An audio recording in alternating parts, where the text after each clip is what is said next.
प्यारे बच्चों नमस्कार। आज के इस वीडियो लेक्चर में हम 10वीं कक्षा के गणित का 8वां चैप्टर पढ़ेंगे जिसका नाम है त्रिकोणमिति का परिचय या इंट्रोडक्शन टू ट्रिग्नोमेट्री। इस चैप्टर में सबसे पहले हम ये समझेंगे कि त्रिकोणमिति अर्थात ट्रिग्नोमेट्री शब्द का अर्थ क्या है।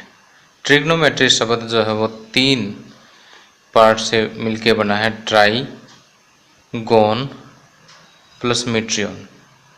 ट्राई का मतलब होता है 3, गोन मतलब भुजाएं या साइड्स, मीट्रियन मतलब मापना, मेजरमेंट। तो यहाँ से हम ये कह सकते हैं कि त्रिकोणमिति या ट्रिग्नोमेट्री जो है एक त्रिभुज की भुजाओं और उसके कोणों के बीच संबंधों का अध्ययन है। तो 10वीं कक्षा में हम स्पेशली समकोण त्रिभुज की भुजाओं के कुछ अनुपातों का उनके न्यून कोण के सापेक्ष अध्ययन करेंगे। इन अनुपातों को हम कोणों के त्रिकोणमितीय अनुपात कहते हैं। अब आगे बढ़ने से पहले मैं आपको ये बता देता हूँ कि वास्तव में ट्रिग्नोमेट्री क्या काम आती है। ये वास्तव में गणित की एक बड़ी ही इंटरेस्टिंग ब्रांच है। तो मान लीजिए कि हम कुतुब मीनार देखने जाते हैं, तो एक बच्चा यहाँ पर खड़ा होकर के कुतुब मीनार को ऊपर की तरफ देखता है। तो यहाँ से देखिए हम एक समकोण त्रिभुज की कल्पना कर सकते हैं। तो यदि हमें त्रिकोणमिति का ज्ञान है तो हम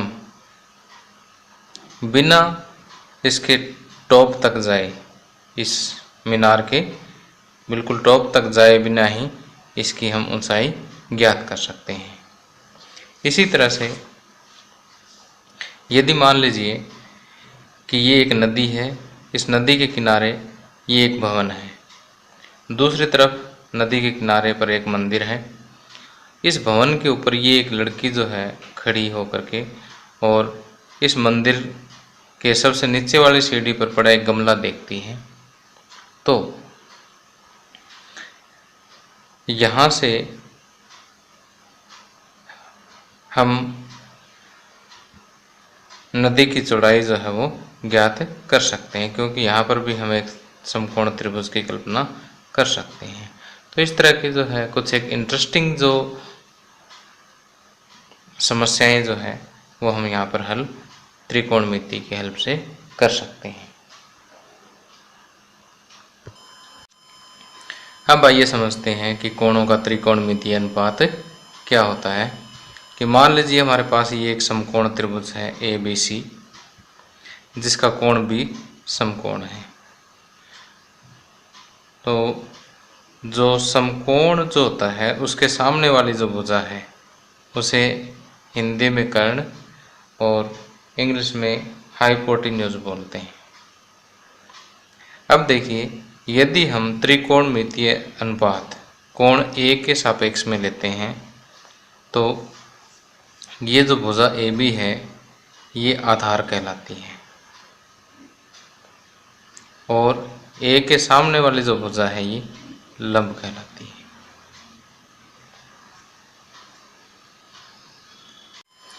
यदि हम त्रिकोणमितीय अनुपात कोण C के सापेक्ष में लेते हैं तो अब ये वाली भुजा आधार हो जाएगी और इस कोण के सामने वाली भुजा लंब हो जाएगी। अर्थात लंब और आधार जो है ये इंटरचेंजेबल है। तो ध्यान से देखिए, अगर कोण A के सापेक्ष में लेते हैं तो ये वाला आधार है और A के सामने वाला लंब है। इसी तरह से अगर C के सापेक्ष में लेते हैं तो ये वाला आधार और C के सामने वाला लंब है। अब आधार का जो दूसरा नाम है वो संलग्न भुजा भी है और लंब का दूसरा नाम जो है सम्मुख भुजा भी है। अब देखिए, संलग्न और सम्मुख जो है एक जैसे से नाम है, इसमें कन्फ्यूज़न ज़्यादा होती है स्टूडेंट्स को। इसलिए मैं ट्रिग्नोमेट्री के जो अनुपात है, त्रिकोणमितीय अनुपात जो है, ट्रिग्नोमेट्रिक रेशियो जिसको हम इंग्लिश में बोलते हैं, ये लंब और आधार के द्वारा ही समझाता हूँ। इंग्लिश में इसको परपेंडिकुलर और इसे बेस बोलते हैं। आधार बेस और लंब जो है वो परपेंडिकुलर है। तो प्यारे बच्चों, अभी तक हम ये समझ चुके हैं कि यदि हमारे पास ए बी सी एक समकोण त्रिभुज है और कोण बी समकोण है, और यदि हम कोई त्रिकोणमितीय अनुपात ए के सापेक्ष में लेते हैं, ए के रिस्पेक्ट में लेते हैं, तो समकोण के सामने वाला हमेशा ही कर्ण होता है, चाहे ए के सापेक्ष लो चाहे सी के सापेक्ष लो। अगर हम ए के सापेक्ष में लेते हैं तो ए बी आधार यानी बेस हो गया, और ए के सामने वाला बी सी लंब हो गया, परपेंडिकुलर। अब हम बात करेंगे त्रिकोणमितीय अनुपातों की। तो 6 त्रिकोणमितीय अनुपात होते हैं, उनके नाम मैं आपको बता देता हूँ कि साइन, कोसाइन, टेंजेंट। देखिए मैं शॉर्ट फॉर्म लिख रहा हूँ, वैसे पूरा नाम SIN sine, COSIN cosine, TANGENT tangent होता है। इनको शॉर्ट फॉर्म में लिखते हैं साइन, कोस, टेन। इसके अलावा 3 होते हैं, कोसिकेंट, सीकेंट और कोटेंजेंट। तो इनको शॉर्ट में बोलते हैं sign, cos, ten, cosecant, secant, cotangent या कोट। अब देखिए, हम यदि ए के रिस्पेक्ट में लेते हैं, इसको ए के सापेक्ष में अगर ये त्रिकोणमितीय अनुपात लेते हैं तो इसे हम लिखेंगे साइन ए। इसी तरह से कोस ए, टेंजेंट को ए के सापेक्ष में लेंगे तो टेंजेंट ए।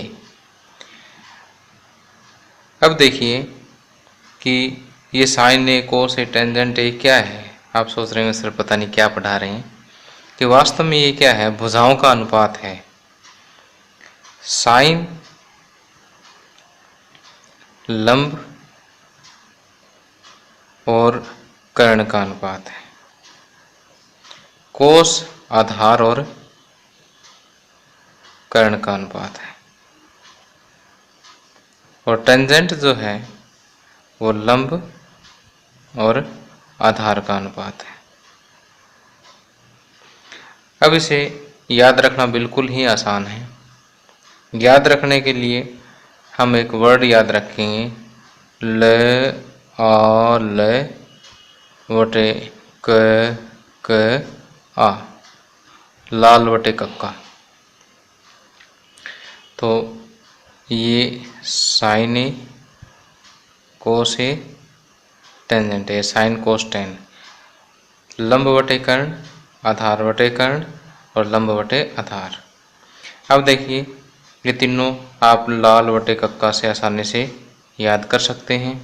यदि आप इंग्लिश मीडियम में हैं तो पंडित बद्री प्रसाद वटे हर हर भोले याद रख सकते हैं। ये साइन, ये कोस, ये tangent. Perpendicular by hypotenuse, base by hypotenuse, perpendicular by base. अब देखिए कोसिकेंट क्या है।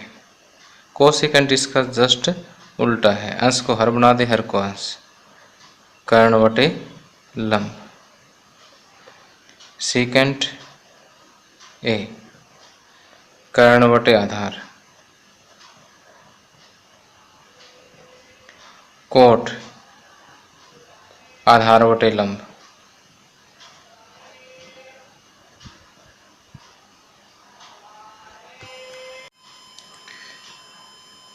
अब देखिए कि कुछ एक स्टूडेंट ये सोचते होंगे कि सर हमें लंब और आधार करके यहाँ पर पढ़ा रहे हैं और हमारी बुक में जो है सम्मुख भुजा और संलग्न भुजा लिखी हुई है।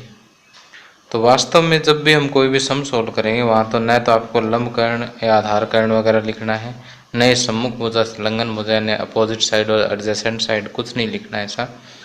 उसमें वास्तव में आपको क्या लिखना है कि जैसे साइन ए, साइन ए आपने सोचना लंब बटे कर्ण है तो BC/AC लिखना है। तो ये तो जस्ट एक सोचने का तरीका है भी किस किस भुजा का ये अनुपात है। इसी तरह से अगर हम cos A लिखेंगे तो AB/AC लिखेंगे। इसी तरह से अगर हम टेंजेंट A लिखेंगे तो लंब बटे आधार यानी BC/AB लिखेंगे। यानी आपने लिखना यही है, चाहे आप इसको एडजेसेंट साइड और अपोजिट साइड यानी सम्मुख भुजा संलग्न भुजा और सम्मुख भुजा मान के ये लिख दीजिए, चाहे आधार और लंब, तो आसान ये रहता है, इसलिए हम स्टूडेंट्स को लगभग यही करवाता हूँ। अब इसी तरह से कोसिकेंट ए इसका साइन का उल्टा होता है AC/BC। सीकेंट ए कोस ए का उल्टा होता है AC/AB। और कोट ए टेंजेंट का उल्टा होता है AB/BC। अब देखिए हम बात करेंगे कि कोण C के सापेक्ष त्रिकोणमितीय अनुपात क्या होंगे। उसके लिए मैं इस ट्रायंगल को दोबारा बना लेता हूँ।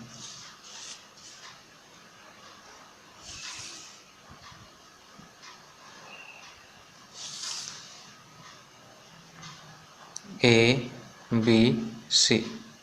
अब इस कोण के सापेक्ष हमें लेना है, तो यहाँ पर ये आधार हो गया और इसके सामने वाला लंब यानी परपेंडिकुलर हो गया और ये बेस हो गया, और समकोण के सामने वाला हमेशा कर्ण या हाइपोटेन्यूज होता ही है।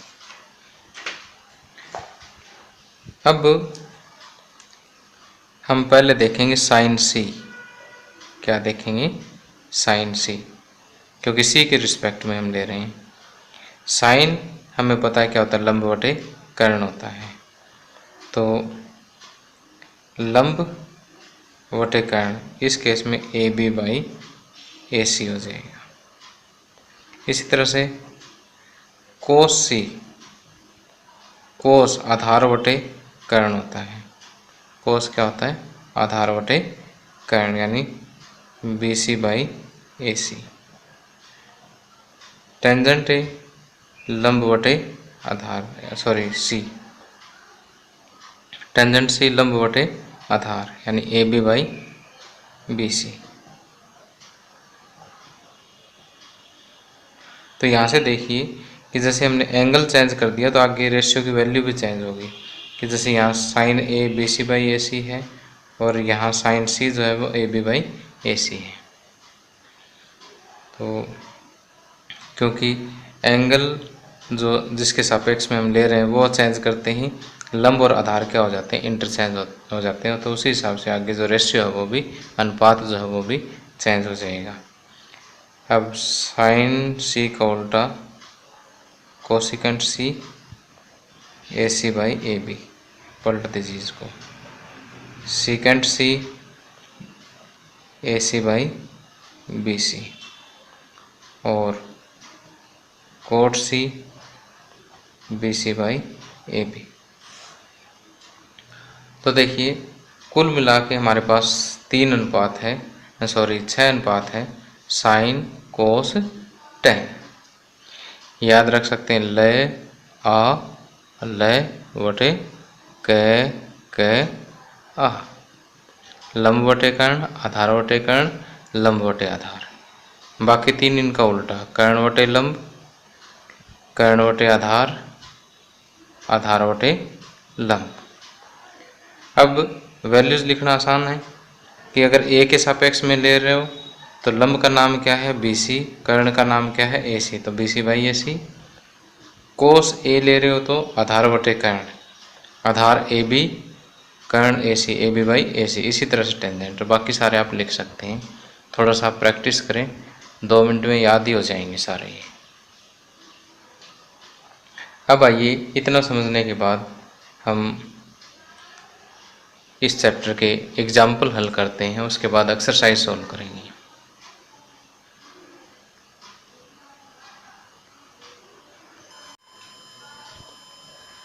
अब एग्जाम्पल शुरू करने से पहले एक छोटा सा पॉइंट और मैं आपको बता देता हूँ कि साइन ए का स्क्वायर, इसे आप साइन स्क्वायर ए लिख सकते हैं।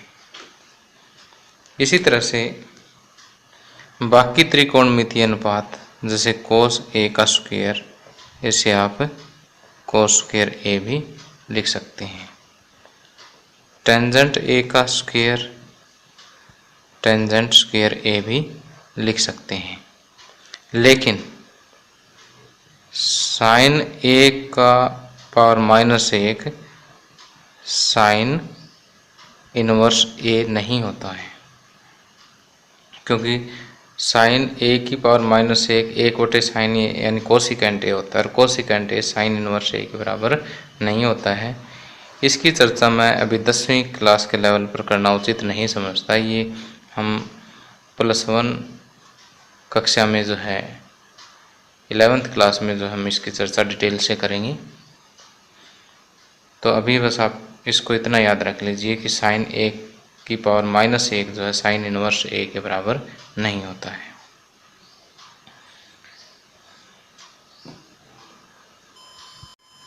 अब एनसीईआरटी बुक का उदाहरण नंबर 1, यदि टेंजेंट ए बराबर 4/3 तो कोण ए के अन्य त्रिकोणमितीय अनुपात ज्ञात कीजिए।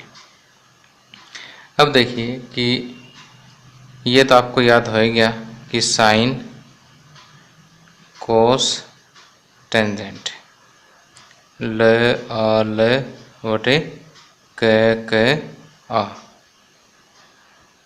तो टेंजेंट क्या हो गया, लंब बटे आधार हो गया। तो लंब और आधार का जो अनुपात है वो कितना है, 4:3 है। कहने का अर्थ ये है कि अगर ये 4 है तो ये 3 है, और ये 4 का डबल है तो ये 3 का डबल, यानी ये 8 है तो ये 6 हो जाएगा। और अगर ये 4 का 3 गुना है तो ये भी 3 का 3 गुना हो जाएगा, यानी अनुपात बराबर रहेगा। तो हम एक जनरल ले लेते हैं कि अगर ये 4 का k गुना है तो ये 3 का k गुना है। तो यहाँ पर हम लंब को ले लेते हैं 4 के और आधार को ले लेते हैं 3 के। तो जब भी अनुपात दिया हो तो हम उसके आगे हम k लगाएंगे, और वो k क्यों लगाएंगे वो मैंने आपको यहाँ से समझाया है कि टेंजेंट अगर दिया है तो लंब बटे आधार, लंब और आधार को इसी के अकॉर्डिंग मान लेते हैं। अब बाकी त्रिकोणमितीय अनुपात ज्ञात करने के लिए आपको कर्ण भी चाहिए। तो पहले हम कर्ण कैलकुलेट करके सारे अनुपात इकट्ठे लिख देंगे। तो यहाँ टेंजेंट ए बराबर लंब यानी BC बटे आधार यानी AB है, जो किसके बराबर है, 4/3 के बराबर। इसलिए माना BC बराबर 4 के और AB बराबर 3 के। तो अब पाइथागोरस प्रमेय के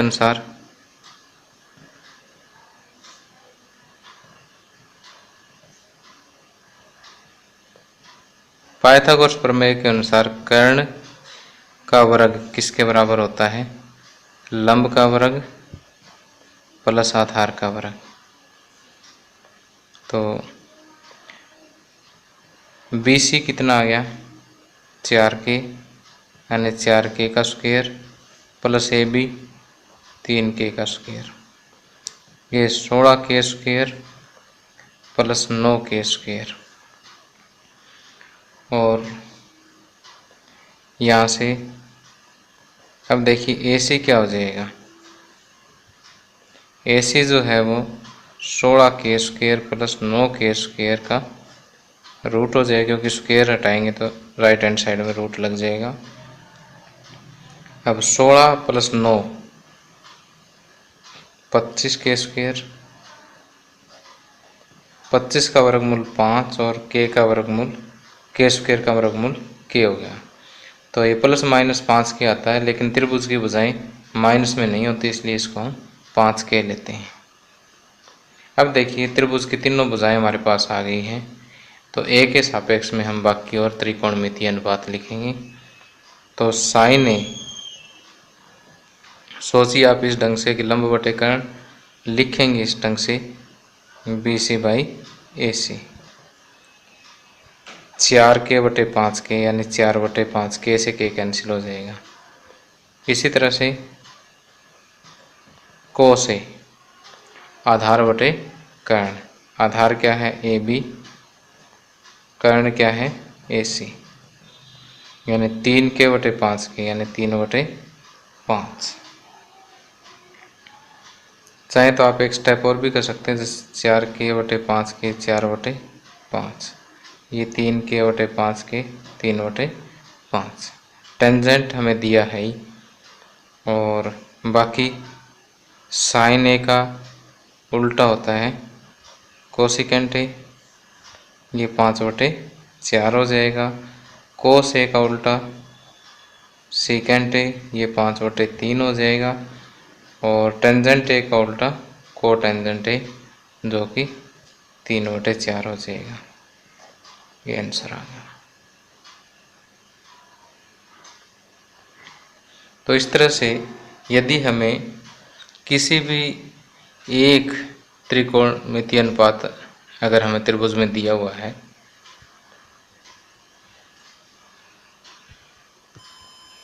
तो यदि इस तरह से हमें 6 त्रिकोणमितीय अनुपातों में से किसी एक त्रिकोणमितीय अनुपात का मान हमें समकोण त्रिभुज में दिया है, तो हम बाकी 5 और ज्ञात कर सकते हैं। उसका तरीका यही है कि पाइथागोरस थ्योरम लगाएं, तीसरी भुजा निकालें और फिर तीनों भुजाएं आने के बाद उन भुजाओं का अनुपात ही त्रिकोणमितीय अनुपात है। फार्मूले हमें याद है ही, बस लिख दें।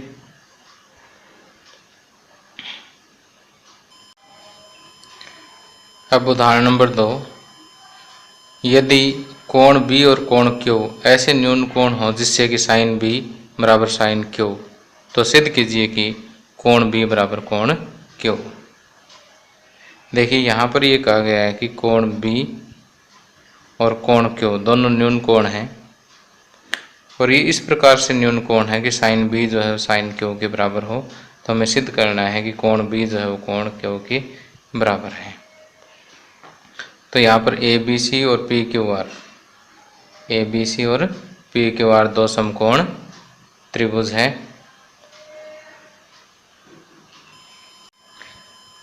अब हमें त्रिभुज ए बी सी और पी क्यू आर में ये सिद्ध करना है कि कोण बी जो है वो कोण क्यू के बराबर है। और ये हम किस तरह से सिद्ध कर सकते हैं कि यदि हम इन दोनों त्रिभुजों को समरूप त्रिभुज सिद्ध कर दें, तो कोण बी जो है वो कोण क्यू के बराबर ऑटोमेटिक सिद्ध हो जाएगा, क्योंकि समरूप त्रिभुजों के संगत भाग हमेशा बराबर होते हैं। तो इनको समरूप सिद्ध करने के लिए हम एक समरूपता का भुजा भुजा भुजा नियम जो है वो सिद्ध करेंगे कि A C by P R, A C by P R बराबर है A B by P Q बराबर B C by Q R. अगर हम ये चीज़ सिद्ध कर देते हैं तो इसका मतलब ये दोनों भुजाएं ये दोनों त्रिभुजें क्या है समरूप हैं, और ये समरूप है तो इनके संगत कोण यानी कोण बी जो है कोण क्यू के बराबर है। तब हमारा टारगेट जो है वो ये चीज़ सिद्ध करने में होगा।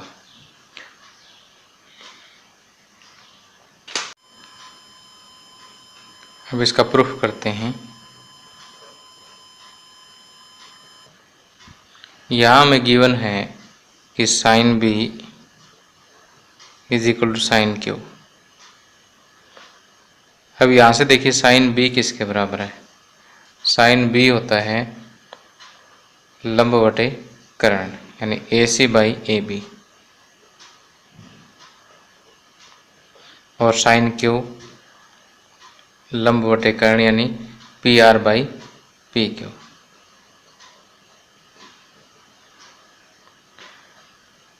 अब यहाँ से ए सी पी आर को आप इधर नीचे ले आए और ए बी को इधर ले जाएं, यानी ए बी और पी आर इंटरचेंज कर दिया हमने बाई पी क्यू।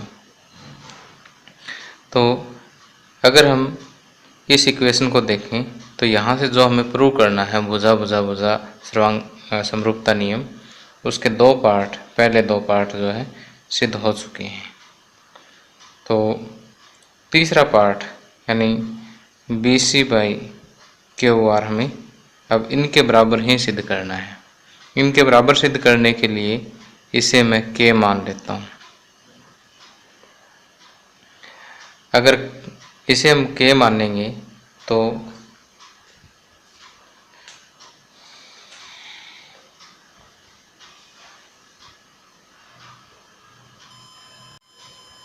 अब देखिए इसे हमने K माना है तो BC बाई QR को भी हम K के बराबर ही सिद्ध कर देंगे।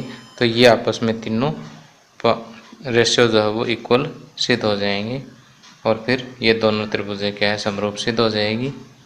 तो देखिए BC बाई QR, BC किसके बराबर है?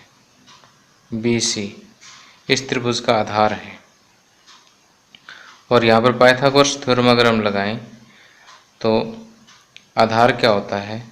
कर्ण का वर्ग माइनस लंब का वर्ग।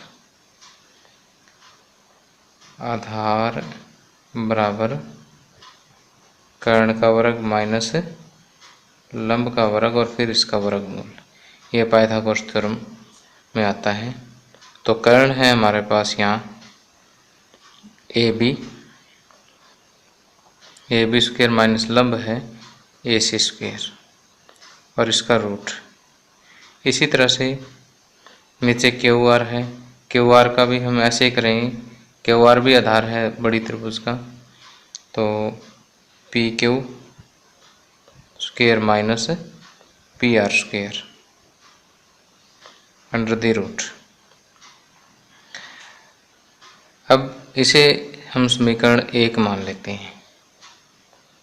अब समीकरण 1 से हम AB की वैल्यू अगर हम निकालें तो AB बराबर K इंटू PQ, AB बराबर K इंटू PQ।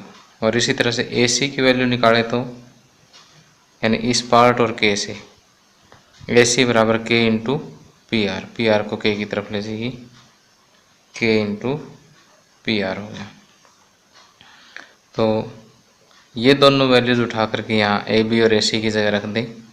AB को मैं लिखूँगा K इंटू PQ का स्क्वायर माइनस AC को लिखूँगा K इंटू PR का स्क्वायर, नीचे PQ square minus PR square, ऊपर भी रूट है नीचे भी रूट है। ऊपर आ गया K square into PQ square minus K square into PR square,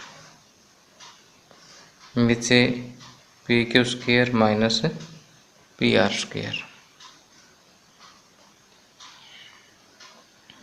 अब देखिए हम क्या करेंगे कि ऊपर K स्क्वायर कॉमन ले लेते हैं। K स्क्वायर कॉमन लेंगे तो ये बचेगा PQ square minus PR square. अब K स्क्वायर का रूट अलग लगा देते हैं और दूसरा फैक्टर जो है इसका रूट अलग लगा देते हैं।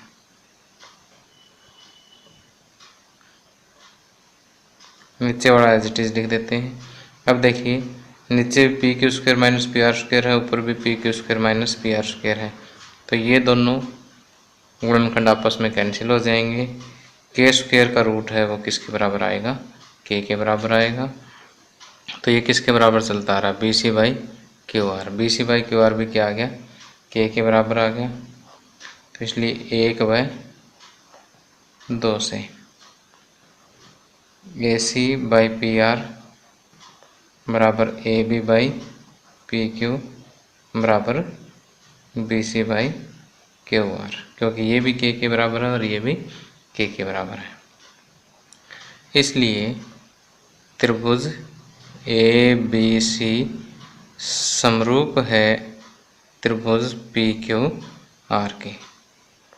अतः कोण B कोण Q के बराबर है। तो देखिए यहाँ पर एक बार फिर से रिवाइज कर रहा हूँ मैं कि साइन बी साइन क्यू के बराबर गिवन है, तो यहाँ साइन बी की वैल्यू रख ली, साइन क्यू की वैल्यू रख ली, फिर पी आर और ए बी को आपस में इंटरचेंज कर दिया और इसे हमने के मान लिया। इससे ये इतना इतना पार्ट हमारा सिद्ध हो जाता है। अब थर्ड पार्ट देखिए, थर्ड पार्ट को हमने ऐसा कैसा लिख लिया, पाइथागोरस लगा करके इनकी वैल्यू निकाल दी, ये वाला सूत्र लगा के कर्ण स्क्वायर माइनस लंब स्क्वायर। अब ए बी की वैल्यू भी हमने इक्वेशन 1 से निकाली, ए सी की भी 1 से निकाली, दोनों वैल्यू यहाँ रखेंगे तो ये एक पार्ट कट जाएगा, जो बाकी बचेगा के बराबर ही बचेगा। तो इस तरह से हम ये तीनों पार्ट आपस में इक्वल सिद्ध कर सकते हैं। इक्वल सिद्ध हो गया तो दोनों त्रिभुजें क्या हो जाएगी, समरूप होगी। समरूप त्रिभुजों के संगत भाग बराबर होते हैं, इसलिए कोण बी बराबर कोण क्यू हो गया। Hence proved. इसको बाय CPCT लिख सकते हो, सॉरी। एक देखिए यहाँ पर मैं बार बार पाइथागोरस प्रमेय का जिक्र कर रहा हूँ। एक देखिए मैं यहाँ पर बार बार एक पाइथागोरस प्रमेय का जिक्र कर रहा हूँ। ये पाइथागोरस प्रमेय वैसे तो हम 6th चैप्टर में पढ़ चुके हैं, लेकिन कई बार स्टूडेंट जो है भूल जाते हैं, तो मैं जस्ट 1 मिनट में इसे रिवाइज कर देता हूँ कि ये हमारे पास क्या है, कर्ण है, ये लंब है और ये आधार है। तो पाइथागोरस प्रमेय क्या कहती है कि कर्ण का वर्ग जो है वो लंब का वर्ग प्लस आधार का वर्ग के बराबर होता है। तो यहाँ से अगर हम कर्ण निकालें तो लंब का वर्ग प्लस आधार का वर्ग अंडर दी रूट होगा। इसी तरह से अगर हमें मेन सूत्र तो यही है, तो यहाँ से अगर हमें लंब का वर्ग निकालना पड़ जाए तो कर्ण का वर्ग माइनस है आधार का वर्ग, और इसी तरह से अगर हमें आधार का वर्ग निकालना पड़ जाए तो लंब को लेफ्ट में ले जाइए, कर्ण का वर्ग माइनस है आधार निकालना हो तो लंब का वर्ग माइनस कर दीजिए, और अगर आप यहाँ से स्क्वायर हटाते हैं तो इधर क्या लग जाएगा, रूट लग जाएगा। तो इनको हम बार बार यूज़ करेंगे, और वो मैंने आपको पहले बताया था कि क्वेश्चन सॉल्व करते टाइम लंब या आधार हमें लिखना नहीं है। तो इसको कैसे लिखेंगे कर्ण वाले को कि AC का वर्ग बराबर AB वर्ग प्लस BC वर्ग। इसी तरह से अगर AB का वर्ग हमें फाइंड आउट करना हो तो AC का वर्ग माइनस BC का वर्ग, और इसी तरह से BC का वर्ग हमें ज्ञात करना हो तो AC का वर्ग माइनस AB का वर्ग। तो इस तरह से हमें पाइथागोरस थ्योरम जो है बार बार अप्लाई करनी पड़ेगी इस चैप्टर में। तो इसे अच्छी तरह से अपने माइंड में सेट कर लीजिए।